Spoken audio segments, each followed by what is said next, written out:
Some crimes are loud, others are quiet, and that silence is what makes them terrifying. In 1991, a young woman named Denise Huber vanished after a simple night out. No witnesses, no screams, no crime scene. For 3 years, her disappearance remained a mystery, until one routine traffic stop uncovered a truth so disturbing, it still haunts investigators today. This is the story of Denise Huber, and a man who hid her in the darkest place imaginable. Denise Huber was 23 years old. She was a college student, studying psychology, with plans to work in social services. Friends described her as kind, thoughtful, and independent. She wasn't reckless. She wasn't careless. Denise lived in Indianapolis, Indiana, and like many young adults, she balanced school, work, and a social life. On the evening of June 18, 1991, she went out with friends to a local bar. It was supposed to be a normal night. No danger, no warning signs, just a young woman planning to drive home afterward. She never made it. That night, Denise left the bar alone, driving her Chevy Cavalier. Friends assumed she got home safely. But when she didn't answer calls the next day, concern grew. Her car was soon found abandoned near the airport. The keys were missing. There were no signs of a struggle. No blood. No broken glass. Nothing that suggested violence. It was as if Denise had simply stepped out of her car and vanished. Police searched nearby areas, questioned friends, and retraced her route. But there were no leads. No suspects. No evidence. Just silence. Days turned into weeks. Weeks turned into months. Denise's family held on to hope. Posters were printed. Tips followed. But nothing meaningful surfaced. Investigators considered many possibilities. A random abduction. An accident. A voluntary disappearance. But none of them fit. Denise had no reason to run away. She loved her family. She had plans for the future. Still, without evidence, the case slowly went cold. By 1993, Denise Huber was officially classified as a missing person.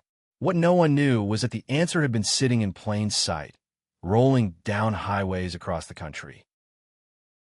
Michael Towns was not on anyone's radar. He worked as a long-haul truck driver, constantly moving from state to state. He blended in. He followed the rules, at least on the surface. But behind that normal appearance was something far darker.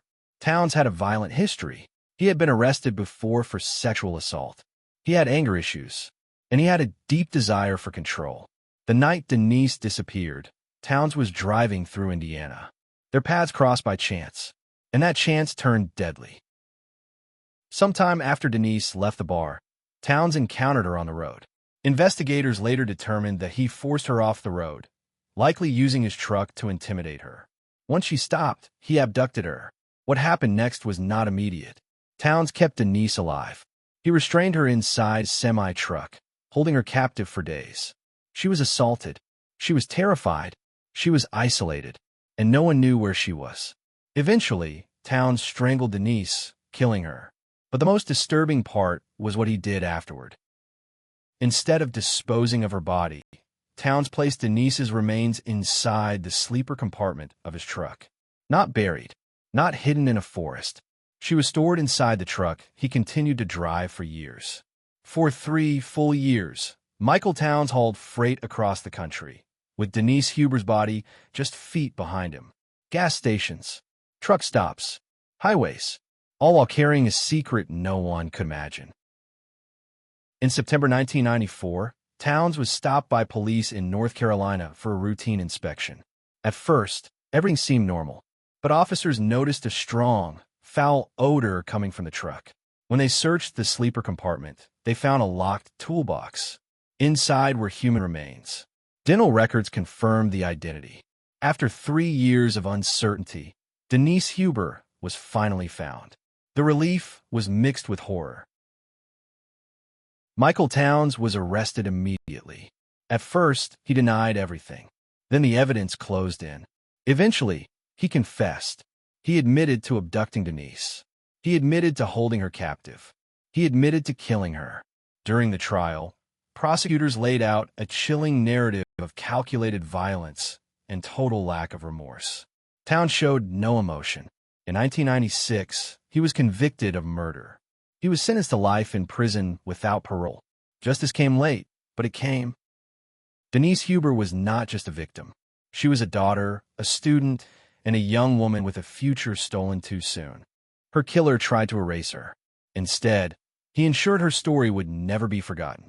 And sometimes, the road that hides the truth is the same road that eventually reveals it.